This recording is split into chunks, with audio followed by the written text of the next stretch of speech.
Assalamualaikum warahmatullahi wabarakatuh. Innal hamdalillah nahmaduhu wa nasta'inuhu wa nastaghfiruh wa na'udzu billahi min shururi anfusina wa min sayyiati a'malina. Man yahdihillahu fala mudilla lahu wa man yudlil fala hadiya lahu. Wa asyhadu an la ilaha illallah wahdahu la syarika lahu wa asyhadu anna Muhammadan 'abduhu wa rasuluhu alladzi la rasula wa nabiyya ba'dahu. Sallallahu wa sallam alaihi wa ala alihi wa sahbihi wa man tabi'ahum bi ihsanin ila yaumiddin, amma ba'du. Yang kami hormati segenap takmir Masjid An-Nur, yang kami hormati pula segenap hadirin dan hadirat rahimani wa rahimakumullah. Pertama, kita bersyukur kepada Allah Subhanahu wa taala yang mana pada kesempatan ini kita masih diberikan kesempatan oleh Allah Ta'ala untuk meneruskan ikhtiar kita di dalam mencari bekal sebelum Allah Ta'ala mengakhirkan rezeki kita. Kita berharap semoga Allah Ta'ala meneguhkan hati kita, menguatkan iman kita, hingga akhirnya kita dijemput oleh malaikat pencabut nyawa dalam keadaan beragama Islam dan dalam keadaan beriman. Allahumma amin. Salawat dan salam semoga tercurah limpahkan kepada baginda Nabi yang mulia, Nabi yang tercinta, sosok yang kita sebut namanya dalam doa dan salat kita. Beliaulah Nabi Agung Muhammad sallallahu alaihi wasallam. Semoga Allah Ta'ala mengizinkan kita untuk menikmati dan mendapatkan syafaat beliau di hari kiamat. Amin. Hadirin dan hadirat rahimani wa rahimakumullah, masih di bulan Syawal, kami mengucapkan dan dalam suasana Syawal ini kami mengucapkan taqabbalallahu minna wa minkum. Semoga Allah Ta'ala menerima amal ibadah kita di bulan suci Ramadan. Allahumma amin. Dan ikhtiar kita Bapak Ibu, ikhtiar kita sesungguhnya adalah ketika Ramadan telah selesai. Karena di bulan Ramadan ibadah itu kan bareng-bareng. Sesuatu yang bareng-bareng itu lebih ringan. Tapi kalau sendiri-sendiri biasanya lebih berat. Jadi perjuangan kita tidak berakhir dengan berakhirnya bulan Ramadan.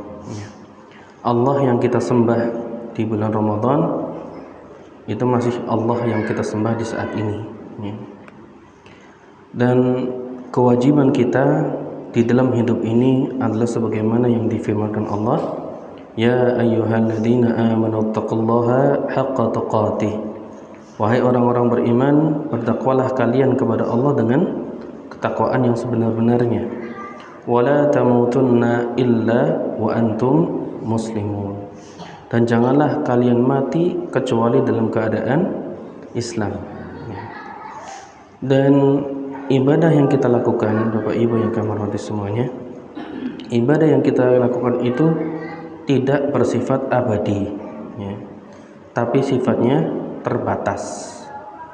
Ada masa di mana kita tidak usah ibadah lagi. Ada masa di mana kita tidak perlu bangun malam, tidak perlu bangun subuh-subuh, tidak perlu berpuasa, dan waktunya pun segera insyaallah. Kapan waktunya? Batasnya adalah sebagaimana difirmankan Allah, wa'bud rabbaka hatta ya'tiyakal yakin. Sembahlah Rabbmu, sembahlah Allah sampai datangnya kematian. Dan kehidupan dunia ini hanya sementara. Kehidupan dunia hanya sementara. Dan jangan jadikan kehidupan yang sementara ini jadi sebab bagi kita mendapatkan kesengsaraan selama-lamanya. Kita usahakan supaya kehidupan yang sementara ini berakhir dan diganti oleh Allah dengan kenikmatan selama-lamanya di dalam surga. Kita perbanyak doa apa? Rabbana la tuzigh qulubana ba'da idh hadaitana wa hab lana min ladunka rahmah innaka antal wahhab. Intinya, ya Allah, janganlah engkau palingkan hati kami setelah kami Engkau beri petunjuk. Janganlah Engkau biarkan kami kembali kepada kemaksiatan setelah bulan suci Ramadan kami berusaha untuk mendekatkan diri kepadamu. Intinya seperti itu. Baik Bapak Ibu yang kami hormati, mudah-mudahan kita tetap istiqomah ya. Dan mudah-mudahan dengan keistiqomahan kita, Allah melihat kita, Allah kasihan kepada kita, sehingga Allah memberi rahmat kita di dunia dan akhirat. Baik Bapak Ibu yang kami hormati, insyaallah mulai pertemuan ini kita akan melanjutkan kajian fikih kita. Dan mungkin nanti kajian fikih ini hanya 1 bulan sekali ya. Dan kesempatan yang lain mungkin nanti akan diganti dengan kitab Tazkiyatun Nufus ya. Supaya selain belajar tentang hukum syariat, kita juga belajar tentang motivasi dan mengingat akhirat ya. Tidak hanya belajar tentang hukum, tapi kita berusaha untuk mencari kekhusyuan di dalam hukum kita. Dan kita Bapak Ibu saat ini kita masih belajar tentang apa? Fikihnya tentang sholat. Sholat kan banyak, ada syarat, ada rukun, ada wajibat, ada sunnah. Kita sedang masuk apa? Supen ya. Sudah sangat lama. Kita sekarang sedang membahas tentang rukun. Kenapa? Rukun sholat. Dan rukun adalah sesuatu dalam sholat berarti perkataan dan perbuatan yang menjadikan sholat itu bisa dikatakan sebagai sholat yang sebenarnya ya. Kalau ada salah satu dari rukun yang tertinggal, kalau disengaja berarti sholatnya batal ya. Kalau disengaja tidak melakukan rukun berarti sholatnya batal. Kalau tidak disengaja, maka kewajibannya adalah segera menggantinya, dan kemudian sebelum salam atau setelah salam sujud sahwi. Dan kita sudah selesai pada pembahasan rukun yang pertama. Napa Ibu-ibu? Rukun pertama salat napa? Bapak-bapak napa, Pak? Hah? Niat, bukan. Berdiri bagi orang yang mampu. Berdiri di dalam sholat fardu itu hukumnya rukun, tapi di dalam sholat sunnah hukumnya apa? Hukumnya sunnah. Termasuk kemarin sebetulnya waktu sholat taraweh, imamnya dawa bacanya ya, anaba, lanjut anasihat, lanjut abasa.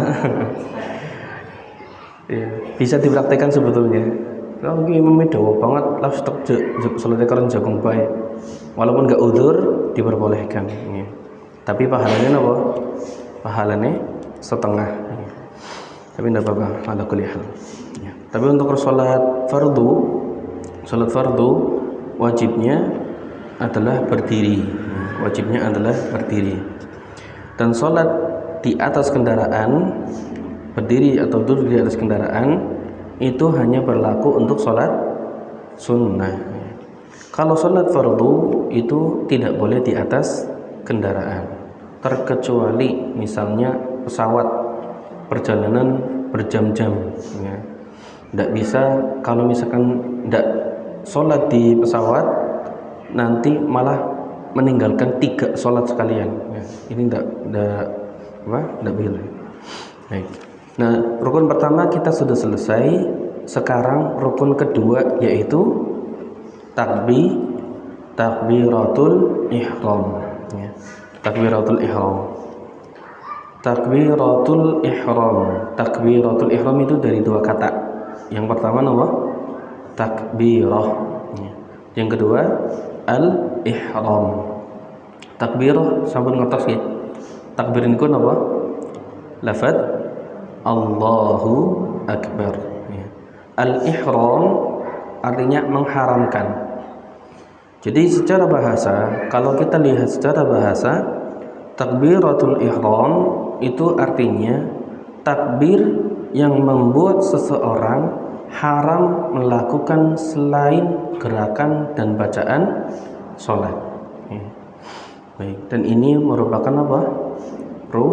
Rukun.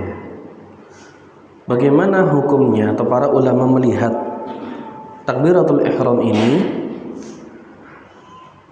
Para ulama bersepakat bahwa takbiratul ihram merupakan rukun. Bersepakat, artinya semuanya itu mengatakan dengan satu kata, satu kalimat bahwa takbiratul ihram itu merupakan rukun. Berarti apa? Rukun berarti kalau sengaja ditinggalkan sholatnya batal. Kalau misalnya ndak sengaja, harus diulangi.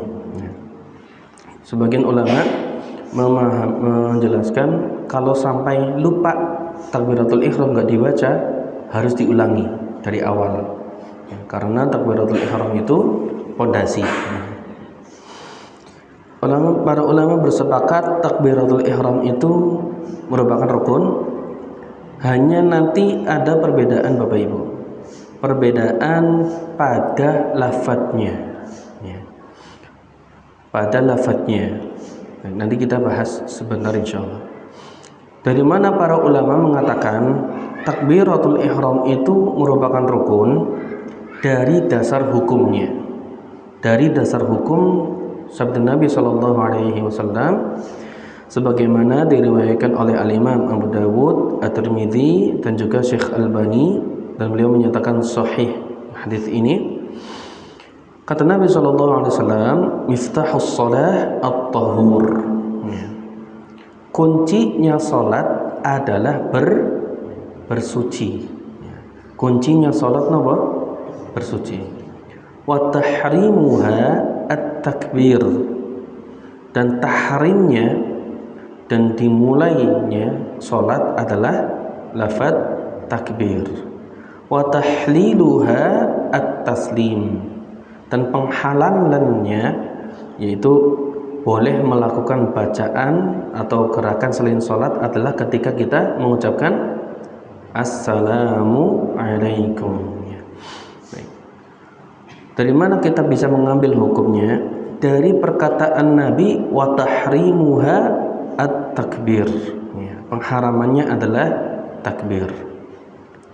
Dalil yang kedua Bapak Ibu, dalil yang kedua adalah tentang sholatnya orang yang salah di hadapan Nabi. Ada orang sholat, kok sholatnya salah, bolak-balik salah, maka dikatakan oleh Nabi sebagaimana diriwayatkan oleh para imam al-hadits, idza qumta ila sholati fakabbir. Jika kamu berdiri untuk sholat, maka bertakbirlah, Allahu Akbar. Dan dalil yang ketiga adalah sabda Nabi yang lainnya sallallahu alaihi wasallam.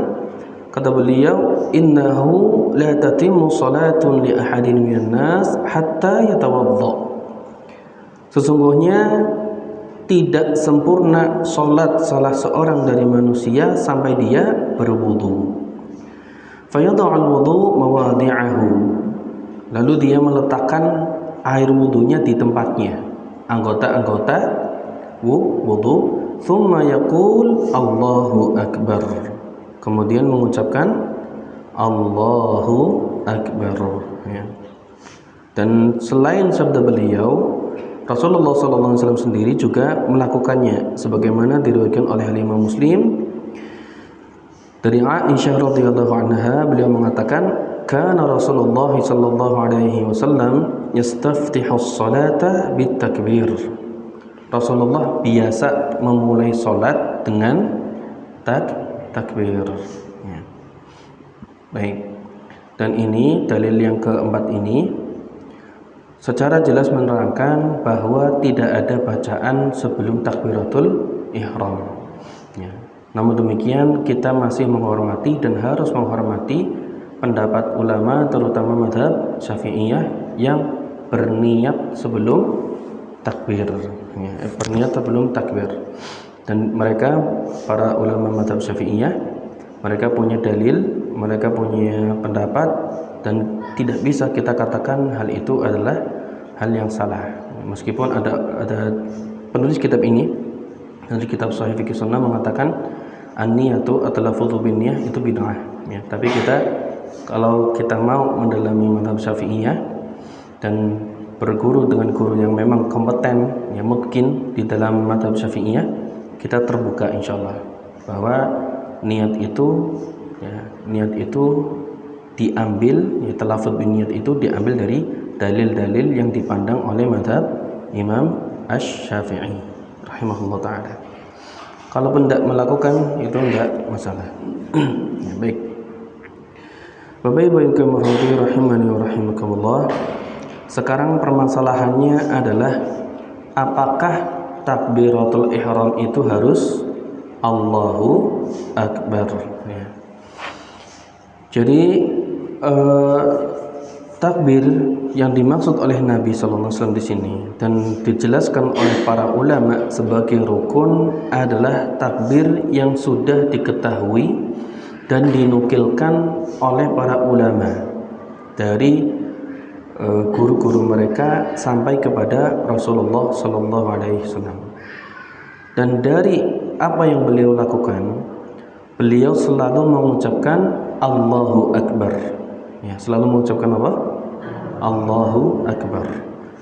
Dikatakan la yaqul ghairahu, tidak mengucapkan kata atau takbir selain Allahu Akbar, wala marratan wahidah. Dan ucapan beliau, penyebutan Allahu Akbar ini juga tidak hanya sekali saja, tapi berulang-ulang dan terus-menerus. Artinya, lafaz Allahu Akbar sebagai takbiratul ihram itu sudah menjadi hal yang maklum, sesuatu yang sudah diketahui secara pasti bahwa takbiratul ihram itu Allahu Akbar. Bapak Ibu yang kami hormati, takbir di dalam salat itu ada berapa jenis takbir? Ada 3. Yang pertama takbiratul ihram, yang kedua takbir intiqal. Ya, takbiratul ihram itu takbir pertama ketika kita mau sholat. Yang kedua takbir intiqal. Intiqal artinya perpindahan. Jadi takbir yang kita ucapkan ketika berubah atau berganti rukun, berganti gerakan. Itu namanya takbir apa? Intiqal. Yang ketiga khusus sholat id, takbir ziyadah, ya, takbir apa? Ziyadah, takbir tambahan. Rakaat pertama 7 kali, rakaat kedua 5 kali. Dan yang menjadi rukun itu takbiratul ihram, ya, takbir yang pertama. Kemudian di sini jelaskan Bapak Ibu bahwa ketika seseorang mau sholat itu harus mengucapkan Allahu Akbar, ya, lafaznya jelas Allahu Akbar. Dan ini merupakan pendapatnya Imam Thawri, Imam Malik bin Anas, Imam Ahmad bin Hanbal, dan Imam Asy-Syafi'i rahimahumullahu ta'ala. Kecuali di mazhab Imam Syafi'i lafaznya boleh berbeda. Berbedanya bagaimana? Perbedaannya ditambahkan alif lam pada lafaz akbar, sehingga bacaannya Allahul Akbar. Jelasnya ada Allahul Akbar, ada alif lamnya, ada alnya, Allahul Akbar. Dan mereka mazhab Syafi'iyah menukilkan ini ada dalil juga, yaitu sebuah athar dari Ibnu Mas'ud, sahabat radhiyallahu anhu. Tapi yang salah adalah pendapat Imam Abu Hanifah, ya, mazhab Hanafi. Dalam mazhab Hanafiyah, Allahu Akbar itu boleh diganti dengan yang lainnya. Gak mesti Allahu Akbar, yang penting mewakili nama Allah. Contoh, Allahul Azim, Allahul Kabir, Allahul Jalil, atau tasbih. Ketika mau takbir, ketika takbiratul ihram, subhanallah, ya, alhamdulillah, atau yang lainnya. Alasannya apa? Di dalam mazhab Hanafi, kalimat-kalimat tadi itu masih termasuk zikir, ya.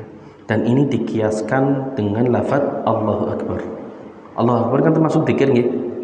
Kan ada 4 kalimat yang lebih baik setelah Al-Quran, yaitu apa? Subhanallah, alhamdulillah, la ilaha illallah, Allahu Akbar. Allahu Akbar termasuknya. Nah, mazhab Hanafi memandang Allahu Akbar ini setara dengan subhanallah, alhamdulillah, la ilaha illallah. Jadi boleh. Tapi hadirin rahimani wa rahimakumullah, pendapat mazhab Hanafiyah ini disalahkan oleh ulama yang lainnya karena yang pertama menabrak dalil. Dalilnya kan secara jelas, ya, fakabbir. Perintah fakabbir dalam hadis Nabi itu jelas. Kabir, ya, ucapan Allahu Akbar, ya. Dan juga ini muqabilun nas, ya. Tidak sesuai dengan nas, bahkan dikatakan qiyas fasid, ya. Qiyas persamaan yang keliru, ya. Baik.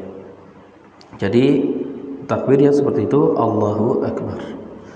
Kemudian perkataan Allahu Akbar itu wajib diucapkan dengan bahasa Arab, ya, harus dengan apa? Bahasa Arab. Tidak boleh diucapkan dengan bahasa selain Arab, bahasa Jawa misalnya, Allah ingkang maha ageng, Allah ingkang maha ageng, tidak boleh. Dan ini harus, ya, tidak sah lafaz Allahu Akbar kecuali dengan bahasa Arab, ya. Alasannya apa? Alasannya karena Rasulullah memerintahkan hal tersebut sallallahu alaihi wasallam. Kata beliau sallallahu alaihi wasallam, "Shallu kama ra'aitumuni usolli." Salatlah sebagaimana kalian melihatku salat.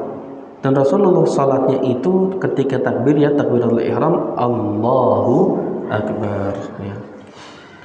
Apakah ada saat di mana orang itu boleh menggunakan bahasa selain bahasa Arab? Ada. Kapan waktunya? Pertama, baru mu'alaf, keadaannya sudah mau meninggal dunia, sudah tahu tata cara sholat tapi tidak tahu bacaannya. Ya, aku ngerti takbir kepriwe, tapi lafadznya bukan yang apa. Nah, waktu itu boleh digunakan dengan bahasa selain Arab. Khawatir mbok napa? Khawatir mbok meninggal dunia malah ora sholat. Ya. Ora oleh ngucapna takbir kecuali bahasa Arab, ya wis ora sholat disit malah meninggal dunia. Repot, ya.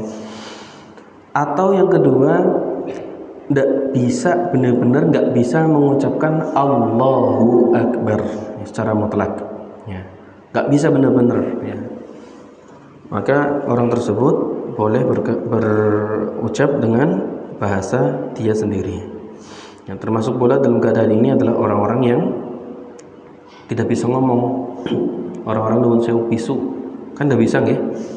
Maka ucapannya sekedar gerakan bibir dengan niat untuk mengucapkan Allahu Akbar. Dan Bapak Ibu yang kami hormati, lafaz Allahu Akbar itu dirinci sebetulnya. Huruf A bagaimana, lamnya bagaimana, dan ini masuk ke pelajaran tajwid. Namun sewu tajwidnya masih jalan, Pak. Oh, liburnya panjang, ya. Jadi jangan sampai hanya kepanjangan Allah. Ini nanti kalau hanya kepanjangan itu berarti ada 2 alif. Ada 2 alif. A tambah A. Ini diidghamkan jadi A, 2 harokat. Nah, kalau sampai ada 2 alif, ini bukan pernyataan tapi pertanyaan. Artinya, apakah Allah Maha Besar? Nah, berarti kan meragu-ragu, ya. Maka kata A tidak boleh panjang, harus Allahu Akbar, ya. Yang kedua, lamnya lam tafkhim, lamnya lam tebal, ya. Allah, Allah, ya. Allahu Akbar. Yang ketiga ha, pakai apa? Ha, bukan ha. Allahu, pakai ha. Allahu. Dan kata Allah itu merupakan nama Allah paling agung.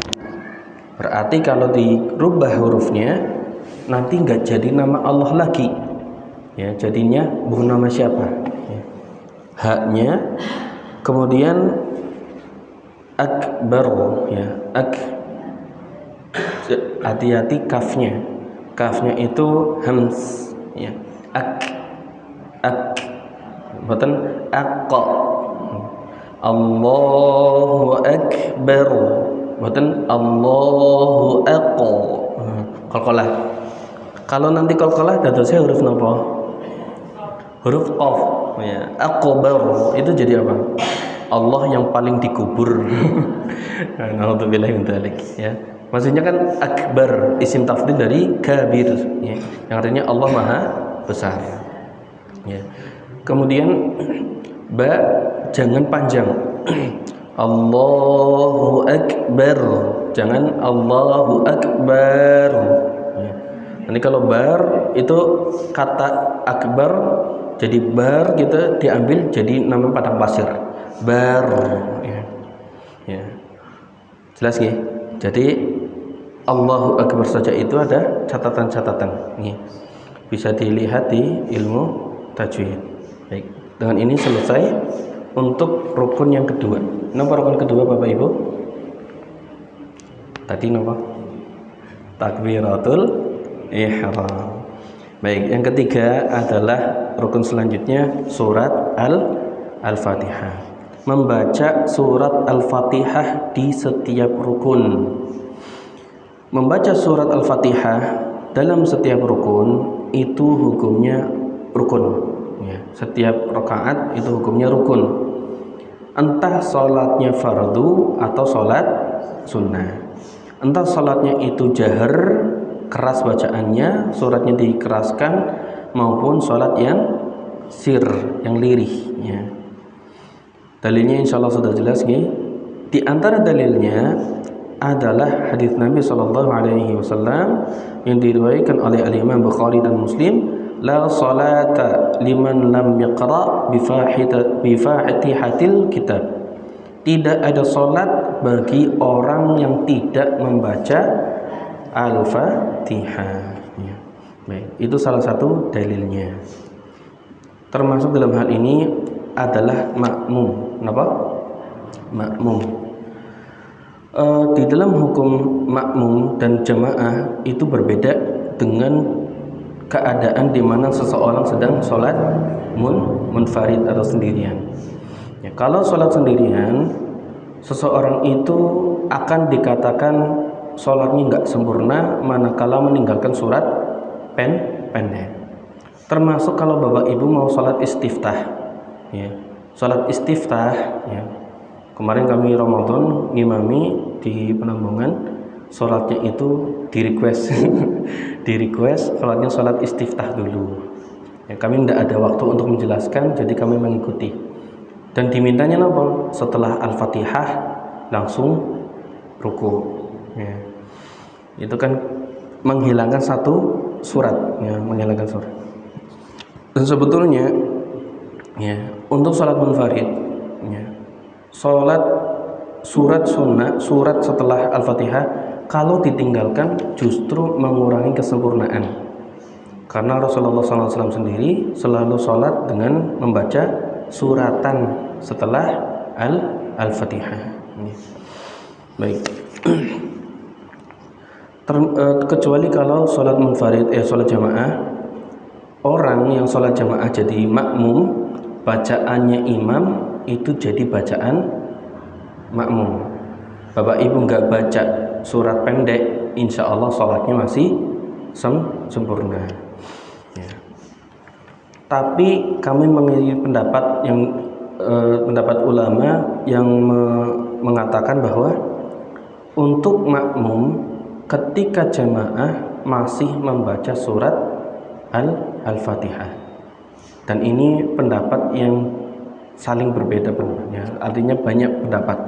Ada yang mengatakan boleh makmum ini sudah mengikuti imam semua bacaannya, entah suratan maupun surat Al-Fatihah.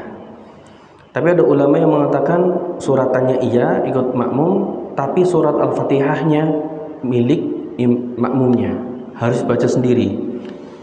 Apakah ada dalilnya? Ada ya. Mengapa kok kita sebagai makmum tetap membaca?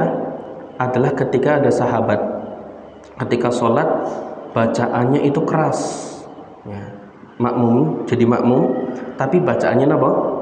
Keras, sehingga Rasulullah terganggu ya. Setelah sholat Rasulullah cari orangnya dan dinasihati, jangan baca apapun kalau sedang sholat jamaah illal Fatihah, kecuali surat Al-Fatihah ya. Baik, ala kulli hal, kalau Bapak Ibu mengikuti pendapat yang pertama, yaitu yang mengatakan makmum tetap membaca Al-Fatihah, silakan. Kalau nanti Bapak Ibu kok mengikuti pendapat yang Al-Fatihahnya ikut siapa? Imam, kewajiban kita hanya mendengarkan, itu pun tidak apa-apa karena dua-duanya ada dalilnya. Baik. Kemudian Bapak Ibu terkait dengan surat Al-Fatihah. Surat Al-Fatihah itu rukun, dan orang yang bacaan Al-Fatihahnya tidak bagus ya, dalam arti lahannya lahan parah, kesalahannya fatal, yang harusnya panjang kok dipendekkan, yang harusnya pendek dipanjangkan, atau huruf-hurufnya kok dirubah-rubah, orang tersebut tidak boleh mengimami orang yang bacaannya lebih baik ya. Bahkan dikatakan di dalam mazhab Syafi'i, orang yang bacaannya baik kok diimami dengan imam yang bacaannya lebih parah kesalahannya, sholat makmum tadi yang bacaannya bagus, yang bacaannya baik, itu tidak sah ya, tidak sah. Kecuali kalau sholatnya sir, sholat tanpa berarti zuhur dan asar, itu tidak apa-apa ya. Tapi kalau sholat jahriyah, bacaannya bacaan yang sempurna ya. Jadi untuk catatan Al-Fatihah ini banyak, silakan Bapak Ibu bisa dibuka di dalam kitab Safinatun Najah. Safinatun Najah, di situ dijelaskan setiap huruf-hurufnya, bacaannya bagaimana ya, supaya bisa lebih sempurna lagi. Itu yang pertama. Yang kedua, terkait dengan basmalah. Membaca apa? Basmalah. Ini kita harus bersikap adil gitu. Jangan sampai hanya karena imamnya baca basmalah atau enggak, nanti dia dikasih bendera. Ini tidak ada hubungannya. Karena perbedaan ini itu sudah berlangsung berabad-abad lamanya. Pendapatnya pun berbeda-beda dan punya dalil hukum yang kuat. Pendapat mazhab Syafi'i ya, pendapat mazhab Syafi'i, imam atau makmum ya, atau orang yang sholat sendirian, kalau mau dikeraskan dalam sholat yang memang bisa dikeraskan, wajib membaca Bismillahirrahmanirrahim ya. Kenapa demikian? Karena lafaz Bismillah termasuk dalam apa? Termasuk surat Al-Fatihah ya. Dan perbedaan ini Bapak Ibu, perbedaan basmalah dibaca keras atau tidak, itu seperti perbedaan ulama ahli Quran, ulama tafsir. Basmalah ini ikut ayat, termasuk ayat atau tidak ya. Basmalah di dalam surat Al-Fatihah ini masuk ke dalam surat Al-Fatihah atau bukan ya. Nah, ini hukum baca ini sebetulnya juga berawal dari perbedaan ahli Quran ini, perbedaan ulama ahli Quran. Ala kulli hal, sekali lagi ini pendapat yang bisa kita toleransi ya. Kalau nanti kok ketika saya ngimami di sini kok seringnya baca basmalah, enggak baca basmalah, itu enggak masalah. Kalau nanti nggak ada ustadz di sini bacanya pengen kerjahar terus, ya nggak masalah. Yang jadi masalah itu yang nggak sholat, setuju nggih? Yang nggak sholat atau yang nggak baca ya. Jadi orang yang nggak baca bismillah, ya, misalkan langsung alhamdulillahirabbil alamin, itu artinya bukan menghilangkan bismillahnya, tapi apa?